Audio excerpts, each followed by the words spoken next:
आज मेरे बॉस के घर पर मैंने एक बहुत ही प्यारा कुत्ता देखा, लेकिन अगले ही पल उसने उसे पापा कहकर बुलाया। मैं पूरी तरह स्तब्ध रह गई और एक शब्द भी नहीं बोल पाई। मैं बार बार पूछती रही कि क्या वह कुत्ता सच में उसके पिता हैं? वह मुझ पर चिल्लाया और चुप रहने को कहा। तभी बटलर आया और बोला कि मेरा कमरा तैयार है, लेकिन मेरे बॉस ने जोर देकर कहा कि मुझे उसी के साथ रहना होगा। उसने समझाया कि उसके परिवार पर एक श्राप है। जब भी कोई कर्मचारी उसके सामने उसके बारे में बुरा बोलता है, वह कुत्ते में बदल जाता है। पता चला कि उस दिन उसने मुझे छत के किनारे खड़ा देखा था। वह मुझे खींचकर वापस लाने की कोशिश कर रहा था, लेकिन मैंने अचानक चिल्लाकर कह दिया कि मेरा बॉस सबसे बुरा है। अगले ही पल वह तुरंत एक डोबरमैन में बदल गया और मेरी कलाई पर एक चमकता हुआ कॉलर दिखाई दिया। कुत्ता बनने के बाद उसे बहुत पछतावा हुआ। बाद में उसके असिस्टेंट ने मुझे बताया कि वह कुत्ता असल में खुद बॉस ही है। मुझे इस पर यकीन करना बहुत मुश्किल लगा। असिस्टेंट ने यह भी समझाया कि कॉलर सिर्फ हम दोनों को ही दिखाई देता है और हम एक दूसरे से 5 मीटर से ज्यादा दूर नहीं जा सकते। इस श्राप को तोड़ने का एकमात्र तरीका यह था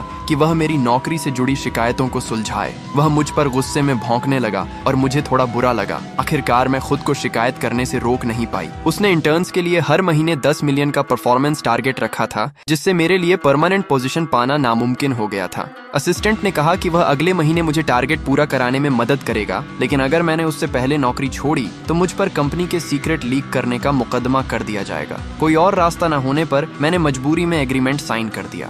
फिर मैं उसे घर ले आई और उसे नहलाने की कोशिश की, लेकिन उसने सहयोग नहीं किया और हर तरफ पानी उछाल दिया। तभी असिस्टेंट का फोन आया और उसने मुझे कारापिन लेने की याद दिलाई। मैं अपना आपा खोने ही वाली थी कि अचानक वह फिर से इंसान में बदल गया।